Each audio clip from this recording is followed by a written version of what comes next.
네, 마지막으로 이제 긴 시간 기다리셨는데요. 지역 노인복지관을 활용한 아동 돌봄에 대한 의견을 가지고 신경렬 선생님께서 말씀을 해주시겠습니다. 안녕하세요.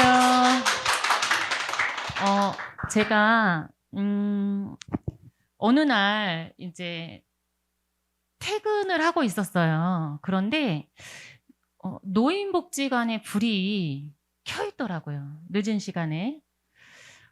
저기는 어떤 분들이 계실까? 그 생각을 했었어요. 그리고 지난달에 제가 이제 맘카페, 아직 저희 아이들이 컸지만 제가 이제 그쪽 일을 하다 보니까 맘카페에 가입되어 있는데 어떤 어머님이 글을 올리신 거예요. 아이가 이제 둘이 있는 거죠. 그런데 아버지가 지금 안 계신 거예요. 이제 같이 생활을 하고 있지만 아직 안 들어왔는데 아이가 갑자기 한 아이가 열이 나는 거예요. 근데 막내가 너무 어린 거예요. 병원을 가야 되는 거예요. 어떻게 해야 될까요? 막 이렇게 올리신 거예요.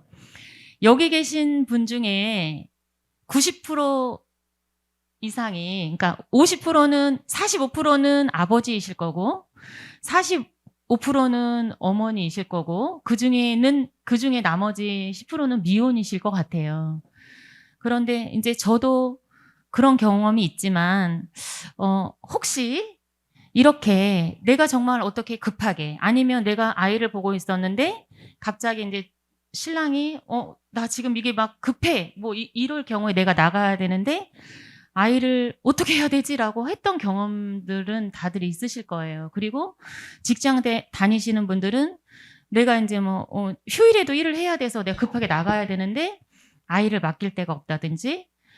그래서 제가 그 불빛을 보고 생각했어요.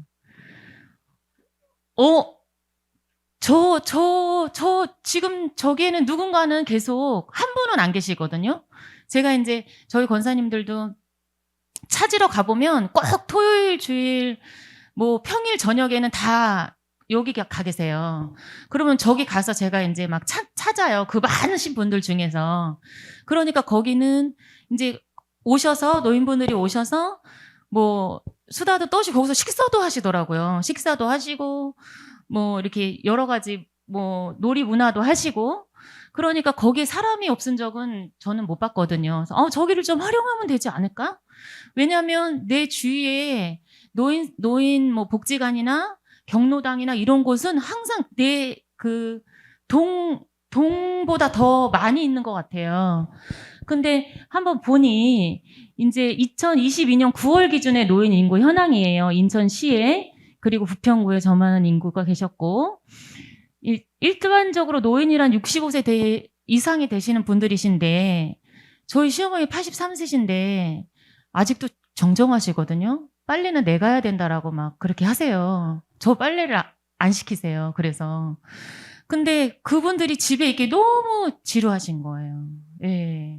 근데 또 이제 그런 노인센터 한번 가보세요. 그러면 좀 자존심 상해하세요. 왜냐면 같은 노인분들이 계속 그냥 모여서 그냥 있다고 생각하시니까 그래요. 할 일 없이 있다고 생각하시니까. 근데 그곳에 할 일이 있다라고 생각이 들면, 근데 거기에 막 어머 예쁜 어린 아이가 지금 이제 저희 큰 아이 둘째 다 20대인데 저는 한 5살, 6살, 3살, 4살, 5살 이런 아이들만 보면 너무 예뻐 죽겠거든요. 근데 연세 드신 분은 얼마나 더 예쁘겠어요? 근데 지금 인천시에 제가 따져보니까 8개 특별시나 광역시 중에서 노인 인구가 3번째로 많더라고요. 네.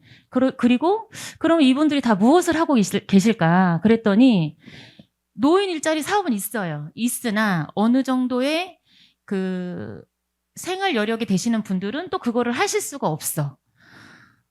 근데 이제 이분들이 시간은 많으시잖아요. 근데 요새는 얼마나 좋은 영양제가 많아요. 그러니까 체력은 너무나 좋으신 거예요. 그 이제 제가 노인 일자리의 종류를 또 원래는 관심이 없었으나 이거를 이제 준비하느라고 또 다 찾았어요. 이런 것들이 있고요. 그리고 이제 실제로 저 2번째 보면 보육시설에 이제 오세요. 그 오셔갖고 동화책도 읽어주시고요. 그 다음에 일상생활 지도를 해주세요. 근데 일상생활 지도는 뭐냐면 손을 닦아주신다던가 이제 줄 서서 어디 이동할 때 있잖아요. 뭐 토끼반에서 뭐 체육실로 간다 그러면 이제 뭐 굴로 갈 때 한 줄 기차 해서 이제 데리고 가시고 요런 거 그리고 놀이할 때 다치지 않게 놀고 뭐 친구 뭐 밀지 않는다 뭐 이런 거 그런 거 하시는 분들이 있고 다른 것들은 뭐 네. 그래서 이제 그러면 노인 여가 시설이 제가 이제 보니까요 거기 복지관이라고 딱 이렇게 해놨잖아요. 근데 복지관이 하나 이게 명칭이에요. 부평구에 하나밖에 없어요. 네. 그리고 뭐 문화대학도 하나, 노인대학이 저렇게 4군데가 있었고 경로당이 200곳이 제가 저거 세다가 실제로 셌는데 한 204곳인가 있었거든요. 네, 많더라고요. 그러니까 많은 거죠. 근데 저것을 이제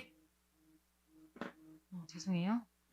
저것을 그냥 두기가 너무 아깝죠.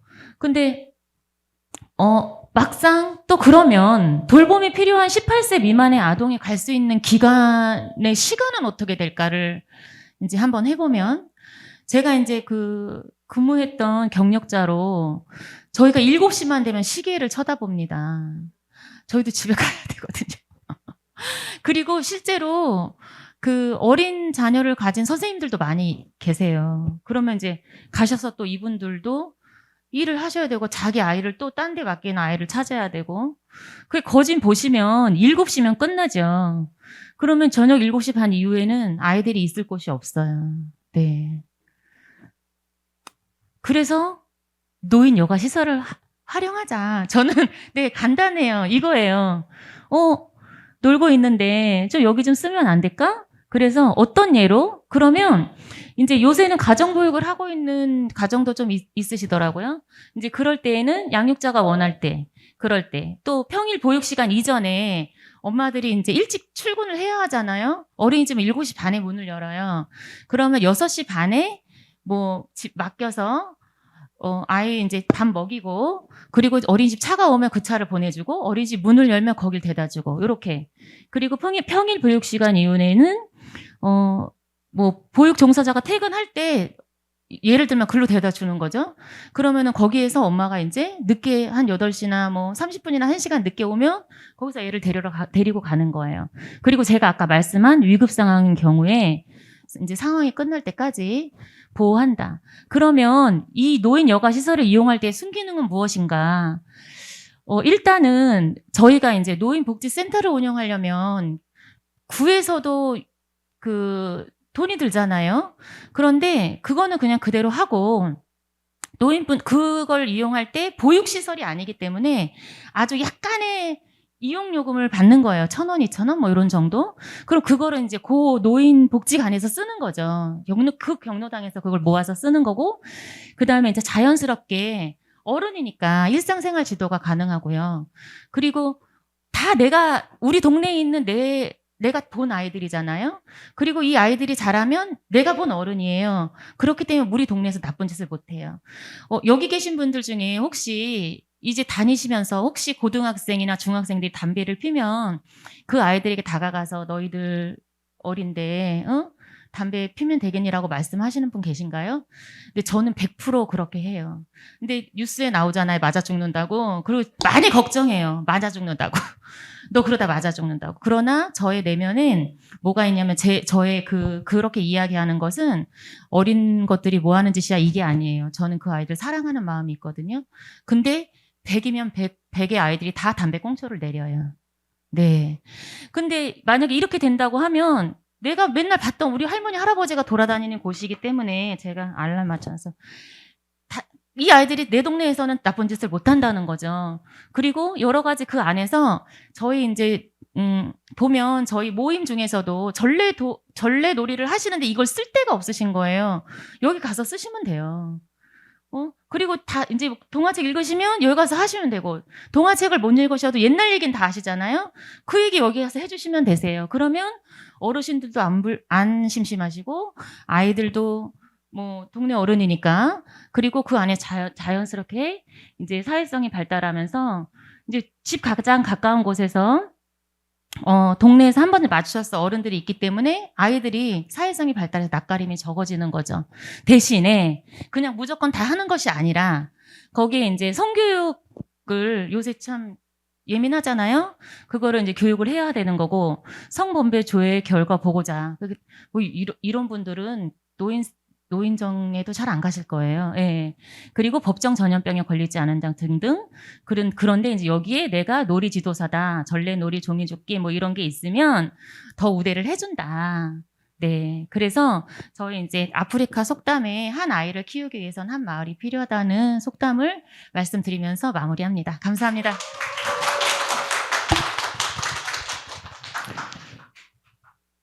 저희 부평의 이제 구성 인자를 보면 좀 평균 연령대가 제가 5년 전에 조사했을 때는 40대였거든요. 중간 수위가. 근데 많이 바뀌었어요. 45에서 55. 그러니까 한 10여 년이 이제 밀리는 거죠. 그만큼 이제 연령대 자체도 이제 조금씩 늙었다고 하면 좀 서글퍼지니까 연세가 들어가시는 이제 그런 시기이기 때문에 이런 방향에서 한 번 더 활용이라고 하면 이제 좀 죄송한 말씀이니까 같이 공존할 수 있는 방법을 제시해 주시지 않았을까라는 생각이 들고요. 요 문제를 다 함께 해서 더 나아지는 문화부평이라고 하는 것에 대한 질문 받고 전체적으로 한번 강평 정도 하는 순서로 좀 진행을 해볼까 합니다.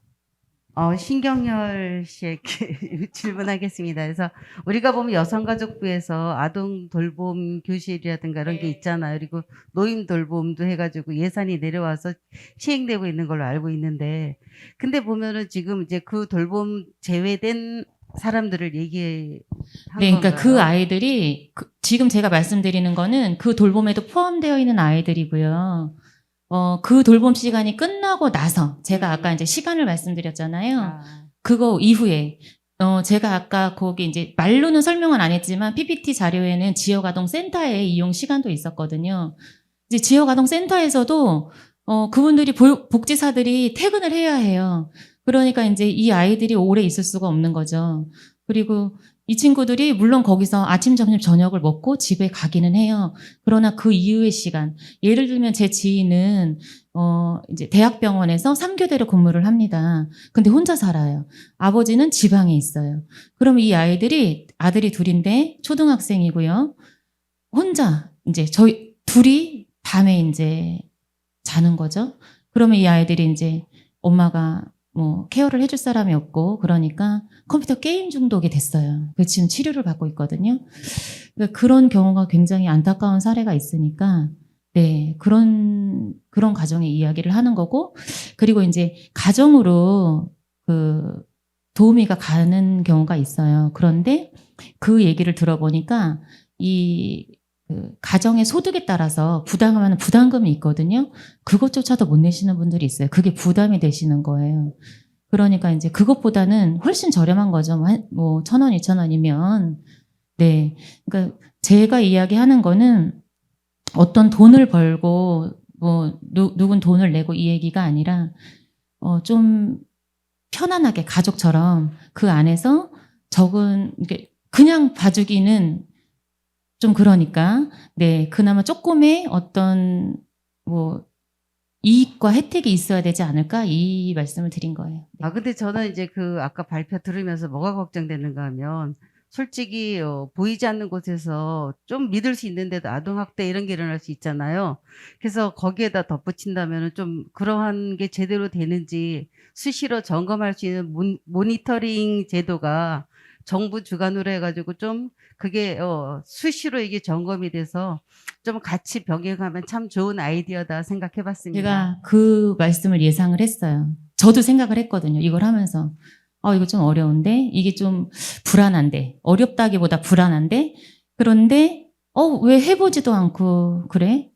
해봐서 해보기 전에 이제 이런저러한 그런 사항을 충분히 저희가 검토한 후에 거기에 이제 어린이집에 CCTV가 있는 것처럼 뭐 그런 제만 사항들을 넣어서 한다면, 그리고 해보지 않으면요, 뭐 장점도 단점도 나타날 수가 없어요. 예. 그런 사례가 북유럽 같은 네네. 경우에도 정부 주관으로, 그러니까 네네네. 이거 같은 경우는 페이를 부모가 내야 되지만 그런 복지가 잘 된 나라 같은 경우에는 국가가 이제 주선을 해가지고 노인들과 연계해서 모니터링까지 이제 추후까지 해서 나이가 좀 15세 이상인 애들은 외국어 교육까지 언어 교육이라든가 중요 교육까지도 할 수 있게끔 그 패턴을 다 만들어 놓고 운영하는 걸로 알고 있거든요. 그래서 네네. 좀 더 구체화시키고 운영한다면 참 좋은 것 같습니다. 오늘 제가 말할지 않으려고 그러는데 손 드시는 분이 없는 것 같아서 제가 여쭤보고 오늘 같이 해주신 선생님들 모두하고 이제 얘기하고 싶은데 저희는 너무 좋은 얘기를 많이 들어가지고요.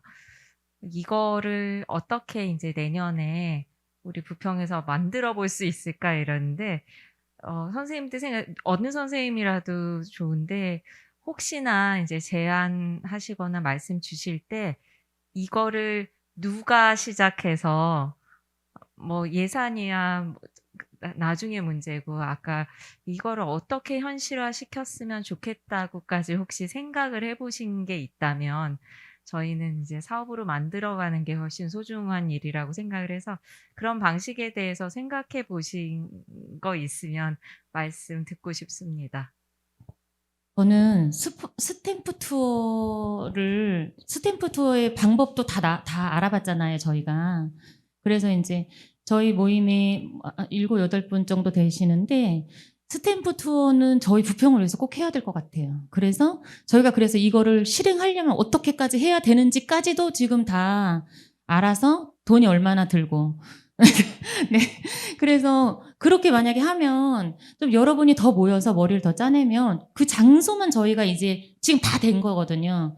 장소만, 거기 들어갈 장소만 지금 있으면 되는 거니까, 발굴하면 되는 거니까 스탬프 투어를 제일 먼저 했으면 좋겠습니다. 네. 아니, 저는 아까 본부장님께서, 센터장님께서 하신 말씀에 이제 이렇게 제안을 하는 그 경우, 스탬프 투어가 있는 것처럼 부평, 지금 현재 설문조사하고 있는 고향 사랑 기부제 이런 부분이 있잖아요. 예산을 우리가 그런 거 할 때 문화상품권 이런 부평, 제가 설문조사를 하다가 부평에 어떤 상품이 있느냐고 하는데 딱 막히더라고요. 솔직히 말해서 농산물이나 이렇게 고향 상품이 아니라 부평에는 어떤 상품이면 좋겠냐는 게 솔직히 말해서 이연 포인트나 포인트 말고는 잘 떠오르는 게 없었는데 제가 조금 전에 이제 생각하면서 하니까 우리는 문화도시잖아요. 그러니까 문화도시 상품권도 스탬프 투어처럼 어떤 상품을 문화 상품권을 만들어서 음식이든 스탬프 투어가 어디 가서 혜택이 받는 것처럼 문화 상품권을 발행해서 그게 10만 원에 30%에 대해서 답례품이 있거든요. 고향사랑 세금 혜택도 있지만 30%에 대해서 10만 원 같은 3만 원 정도의 그런 문화상품권으로 해서 음식이든 부평에 있는 어떤 이용을 했을 때 그런 걸 이용할 수 있는 스탬프 투어의 그것처럼 그 맥락에 맞춰가지고 그것도 괜찮은 아이디어라 생각해서 제가 문화재단에 우리가 공연 이런 것도 돈이 뭐 몇만 원이잖아, 그죠? 그런 부분에 사용할 수 있는 우리 부평 자체의 상품을 좀 개발하는 게 우리 문화도시에서도 하나의 그 상품으로 하는 게 좋지 않겠나 싶어서 아이디어 한번 내봅니다. 저도 아까 거기 제안한 내용 중에서요, 깨끗한 부평이 만들어지기 위해서 좀 빨리빨리 문제점을 시정할 수 있도록 불편신고 부평 앱 하나 해가지고 모든 사람들이 이 부평이 깨끗하고 쾌적하게 이루어질 수 있도록 그런 앱 개발이 되었으면 좋겠습니다. 그러니까 지금 선생님들이 말씀해 주셨던 것들이 제가 하나씩 다 적으려고 노력을 했는데 다 적지는 못했지만 그중 몇 가지를 말씀을 드리면 스탬프 푸어도 있고 불편함 개선할 수 있는 앱도 있고 내지는 등등등 여러 가지가 있는데 지금 이것을 어떻게 할 것이냐를 결정할 수 있는 것이 아니라 실무적으로 지금 마지막으로 말씀해 주셨던 신경렬 선생님이 말씀하셨던 이제 돌봄에 대한 부분들 이런 것들이 다 사업을 하기 위해서는 이제 좀 저는 이제 딱딱하다라고 말씀을 하실 수도 있겠지만 이게 법률적으로 가능한 것인지 아니면은 그 법률의 범주에서 벗어났으니까 우리가 쉽게 접근할 수 있는 것인지에 대한 먼저 그런 검토가 필요할 것이고 그런 검토와 함께 그러면 우리가 실행할 수 있는 것인가? 그러니까 일이라는 것들이 그런 거잖아요. 하고 싶다. 해야만 한다. 할 수 있다. 저는 이게 크게 이제 일은 세 가지라고 생각을 하는데 그런 범주 내에서 검토를 먼저 하고 그렇다라고 하면 할 수 있어라고 했었을 때 그러면 이것을 우리가 순서라는 것들이 있잖아요. 동시다발적으로 다 하면 좋겠지만 예산이라든가 인력이라든가 여러 가지 조건들에 의해서 본의 아니게 좀 순서를 정해야 되는 것들이 있다라고 하면 이런 것도 좀 검토를 하고 그런 것들이 이제 지금 제안해 주셨던 것들을 좀 발췌를 해서 이거는 좀 괜찮을 것 같아. 뭐 그게 뭐 담당 내지는 센터장님 내지는 뭐 저 여러분들의 의견을 좀 다양하게 들은 후에 이거를 검토한 후 그리고 이게 진행했었을 때 그 시너지 내지는 부평 구민들한테 미치는 영향력에 대한 것들 한번 검토해서 순위를 매긴 다음에 그걸 집중적으로 논의해서 사업화시키는 방법을 찾으면 어떨까라는 생각을 좀 합니다. 여기 계신 분들이 다 이건 중요해 다 말씀을 하셨던 거기 때문에 그런 것을 여기서 이거 합니다 저거 합니다는 조금 어렵지 않을까라는 생각이 들어서 그런 식으로 좀 제안을 좀 하고 싶습니다. 저 아까 김선정님이 말씀하신 무장의 놀이터 말씀하셨잖아요. 무장의 놀이터는 각 곳마다 아파트들이 다 있어요. 근데 놀이터는 있지만 우리 아이들이 다 그걸 이용할 수는 없거든요. 근데 그거를 새로 만드는 게 아니라 거기를 보완할 수 있는 또 장애 아이들도 쓸 수 있게끔. 근데 아이들만 놀이터를 사용하는 게 아니라 어른들도 놀이터 좋아해요. 할머니도 그네 타시는 거 좋아해요. 근데 부끄러워서 못 할 수도 있어요. 저희 엄마도 그네를 좋아하시는데 시골에서 올라오셔가지고 새벽에 아이를 깨워갖고 놀이터를 가셨어요. 그네 타시려고. 그렇더라고요. 근데 이 놀이터의 기준도 정말 연세 드신 어르신들이 탈 수 있게끔 만들면 모두가 사용할 수 있지 않을까 싶어요. 일단 그걸 검토해 주셔서 감사하겠습니다. 이상입니다. 예, 저는 이제 여러 가지 이제 안건이나 제안들이 이렇게 오늘 이 자리에 나왔는데요. 무엇보다도 그 둘의 시민 운영회가 내년에는 좀 더 업그레이드 되기를 희망하고요.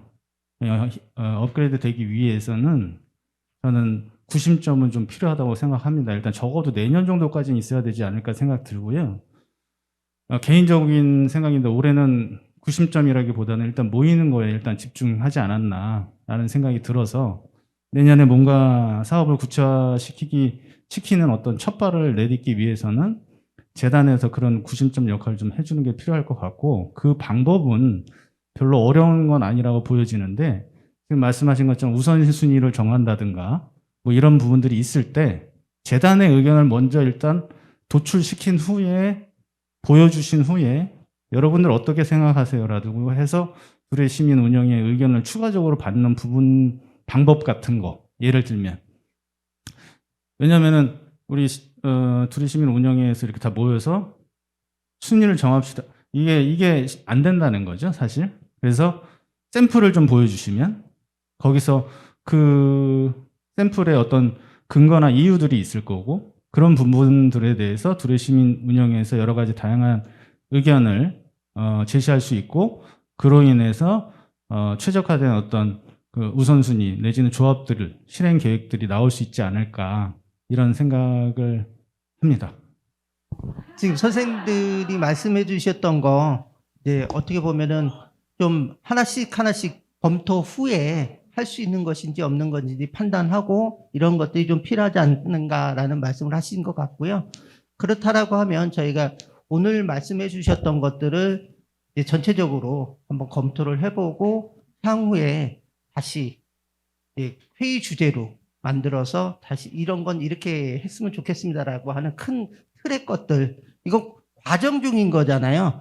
사업을 하기 위해서는 검토가 필요한 거고 뭐 기획이 있고 검토가 있고 그 기획 과 검토에 의해서 실행 방안을 모색하고 실행하는 과정들이 필요한 거니까 그런 식으로 하나씩 조금 더 살펴보고 진행하는 걸로 해도 되겠을까요? 예, 그러면 그런 식으로 정리를 하는 것으로 하고 오늘 긴 시간, 제 시간이요.